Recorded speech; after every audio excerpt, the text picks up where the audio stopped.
سلام علیکم دوستان پادپیچیکا و غیر از پادپیچیکا هر کسی که این لحظه ما رو تماشا میکنه امیدوار هستم که سربلند و صحتمند و خانه آباد هستید. خداوند همه شما رو سربلند نگه بداره. یک دوست میگه که اگه چی کنیم که در این دنیا هیچ موناگه نگی در این دنیا اگر چی کاری که نکنیم میگند، چون که این همی خودم اگر قصه شو میکنم میگه که افسانه را شنیدگیم، نصیحت میکنیم میگه این افسانه را شنیدگیم، حقارت میکنیم میگه حقارت را چی کاری که نکنی همی میگند که نوتوری آدم پیدا میشوه که ترا کریتیکوات میکنه. من گپ میزنم، گپ زنی من نشون میتیه تو این خیلی نگو من فقط لهجوی گپ میزنم. من لهجه خود دارم، دروازی لهجه خودش داره، خوجندی لهجه خودش، هر یک انسان با لهجه خودش گپ میزنه. در تاجیکستان یا طاقت تاجیک نیستی که من نشون بدی که چی میشوه این گپ.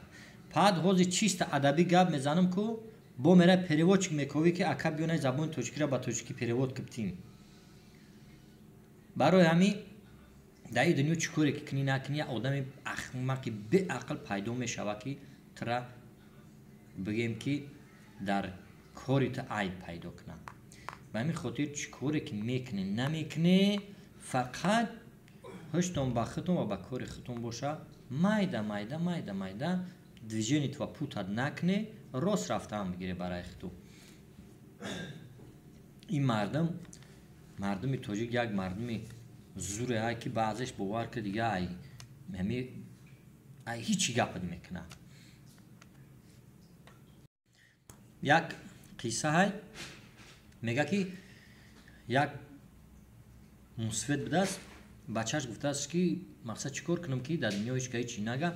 گفته است بچم اگر بخوای که هیچ چی نگه بفهمی بیا. گفته است اینجا در خر سوار کرده است همون بچه شو بند خر قبیده است خودش برفته است داره. مردم گفتن ای مسفید به عقل بین بچهش در خر سوار کرده است خودش پیاده رفته است. بعد فرو ورده است بچه شو خودش سوار شده است، بچهش خر گرفته است بند خر برفته است. مایده رفتن با بچه مردم دیدن گفتن که این مسفید بی خودش سوار شده بچهش پیاده رفته است و بر خر. بعد هر دو سوار شدن در بلو خر هر دو سوار شدن رفته است و گفتن که پاتورا بی دو کس یک خر سوار شدن. خلاصه دلش بار فرمادن ای خر پیاده برفتن در راه دیدن شو گفتن نه پاتو گو بی دو کس رفته است خر خولی نخوی خر سوار نمیشوم بروم. بعد خر قرار دادن مسفید بچه‌ش رفته است. بچه‌م دیدی گفته است مردم چه خیلی که نکردیم این مردم گپ شو یافت زد. به انم خاطر گفته است هیچ وقت این مردم گوش نکن و بخوای که به هدف رسیدن مایده برای خودت رفتن بگی. هر کاری که در خودت معقول است.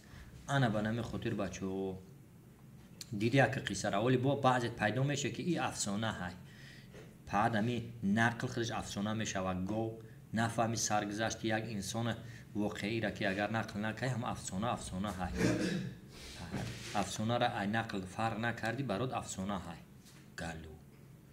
خداوند هم تو نگهدار باشه. چیکنه خیلی подписаться کنه ایتون ابرو کدمت подписаться نکنه подписаться کنه لایک بجخه تمام دیگه پیش پریود تویستون با پیش رفتم گیره مایده